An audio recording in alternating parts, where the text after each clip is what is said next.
David sa asawa ni Urias ay nagkasakit ng malubha. Dumalangin si David para gumaling ang bata. Nagdamit siya ng sako at nag-ayuno, at sa lupa na nahiga ng gabing iyon. Lumapit sa kanya ang matatanda sa palasyo, at hinimok siyang bumangon, ngunit tumanggi siya. Ayaw rin niyang kumain. Ang salita ng Diyos. Salamat sa Diyos. Saan mong tugunan ang ating pong itutugon? Diyos ko, sa aking likhain, tapat na puso't loobin. Ulitin po natin. Diyos ko, sa aking likhain, tapat na puso't loobin. Isang pusong tapat sa aking likhain. Bigyan mo, O Diyos, ng bagong damdamin. Sa iyong harapay, huwag akong alisin. Ang Espiritu mo ang papaghariin. Tugon. Diyos ko, sa aking likhain, tapat na puso't loobin. Ang galak na dulot ng iyong pagliligtas, ibalik at ako ay gawin mong tapat. Kung magkagayon na aking tuturuang, sa iyo lumapit ang makasalanan. Tugon. Diyos ko, sa aking likhain, tapat na puso't loobin. Ingatan mo ako, Diyos kong manunubos. Ang pagliligtas mo'y galak kong ibabantog. Turuan mo akong makapagsalita at pupurihin ka sa gitna ng madla. Tugon. Diyos ko, sa aking likhain, tapat na puso't loobin. Magsitayo po lahat. Hallelujah, hallelujah. Wikain mo, o nakikinig ako sa iyong mga salita. Hallelujah, hallelujah, hallelujah.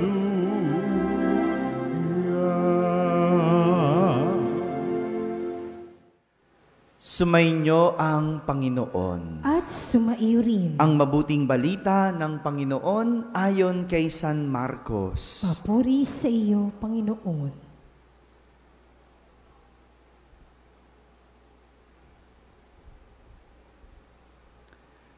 Noong araw na iyon, habang nagtatakip silim na, sinabi ni Jesus sa kanyang mga alagad, "Tumawid tayo sa ibayo." Kaya't iniwan nila ang mga tao at sumakay sa bangkang kinalululunan ni Jesus upang itawid siya. May kasabay pa silang ibang mga bangka. Tumating ang malakas na unos. Hinampas ng malalaking alon ang bangka. Ano pat halos mapuno ito ng tubig. Si Jesus na may nakahilig sa unan, sa may hulihan ng bangka at natutulog. Kinising siya ng mga alagad. "Guro," anila, "di ba ninyo alintana? Lulubog na tayo." Bumangon si Jesus at iniutos sa hangin, "Tigil." At sinabi sa dagat, "Tumahimik ka." Tumigil ang hangin at tumahimik ang dagat. Pagkatapos, sinabi sa mga alagad, "Bakit kayo natakot? Wala pa ba kayong pananalig?" Sinidlan sila ng matinding takot at paggilalas at nagsabi sa isa't isa, "Sino nga kaya ito at sinusunod maging ng hangin at ng dagat?" Mga kapatid, ang mabuting balita ng Panginoon. Pinupuri ka namin, Panginoong Hesukristo. Magandang umaga po sa inyong lahat. Dalawang kwento ng kabiguang makilala ang Diyos ang tema ng ating mga pagbasa sa araw na ito. Kabiguang makilala ang Diyos. Sa ating unang pagbasa, Ito ang nangyari kay Haring David. Matapos yung kanyang pagiging masunurin sa Diyos,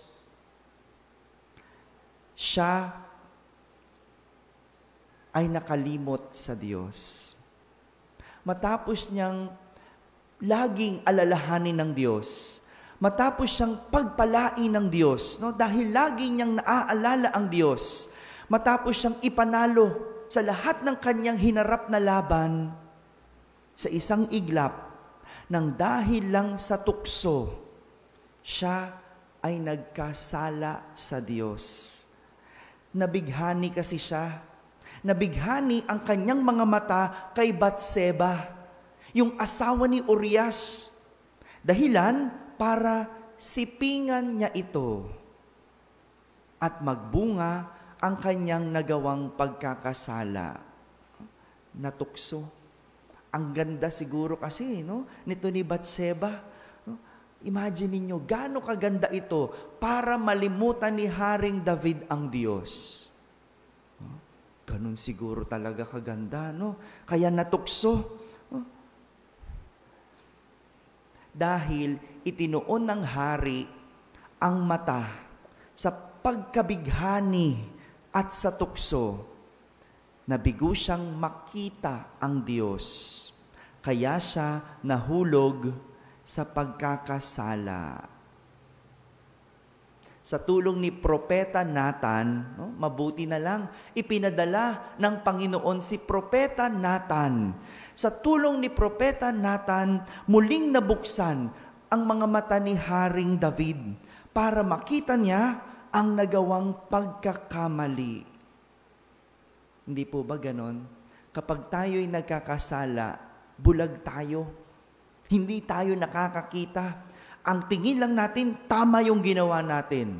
Madalas nga, pinapangatwiranan pa natin yung nagawa nating pagkakamali. Kaya mabuti na lang, yung Panginoon nagpadala ng isang propeta sa katauhan ni Nathan para ipaunawa kay Haring David ang kanyang kasalanang nagawa. Kaya sa huli, siya'y humingi ng tawad at nagbalik loob sa Diyos. Nabuksan ang kanyang mga mata at humingi ng tawad at nagbalik loob sa Diyos. Ito rin po yung nangyari sa mga alagad ni Jesus sa ating ebanghelyo. Habang sila ay sakay ng bangka, sila ay hinampas ng malalaking alon at pinasok ng tubig ang kanilang bangka. Dahil ang mga alagad nakatuon ang kanilang mga mata at dahil sila'y tumingin sa alon, sila'y natakot.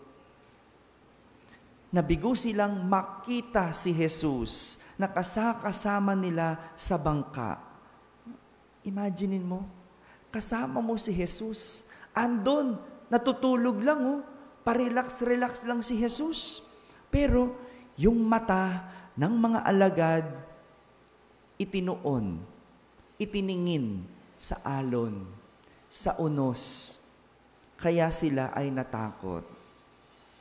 Ganito po ang nangyayari kapag mas pinagtutuunan natin ng pansin ang mga bagyo at unos sa ating buhay. Tayo ay nagkakaroon ng takot at pangamba. Di ba? Nakalimutan mo, araw-araw ka nagsisimba, pero yung mata mo, tinuon mo sa problema. Tinuon mo dun sa mga unos ng iyong buhay. Tinuon mo sa iyong pagsubok, kaya ka natatakot, kaya ka nangangamba. Pero kung naaalala mo lagi ang Diyos, kahit may unos, kahit may bagyo, hindi ka matatakot. Kasi nakatuon ang iyong mga mata sa Diyos. Mga kapatid, ito po ang mensahe ng ating mga pagbasa sa araw na ito. Kapag nawala sa Diyos ang tuon ng ating mga mata, hindi lang tayo mawawala, kundi mahuhulog tayo sa pagkakasala. Kaya nga, ang Diyos, hindi natin naaalala gamit ang ating mga mata. Hindi mata ang magpapaalala sa atin sa Diyos. Dahil kung matang gagamitin natin, mawawala at mawawala tayo. Sa dami ng ating nakikita, sa dami ng ating pinagkakaabalahan at itinutuon, mawawala tayo kung mata ang gagamitin. Kaya dapat ang Diyos naaalala gamit ang ating puso. Isinasa puso ang Diyos para hindi natin siya makalimutan at lagi natin siyang maaalala. Nawa, yung ating Salmo Responsorio ngayon ang maging ating panalangin. Ano yung Salmo Responsorio natin? Diyos ko, sa akin likhain, tapat na puso ay loobin. Paalala sa atin, itoon, hindi lang ang ating mata sa Diyos, kundi higit sa lahat, itoon ang ating puso. Sapagkat kapag nasa puso ang Diyos, hindi natin siya malilimutan. Amen.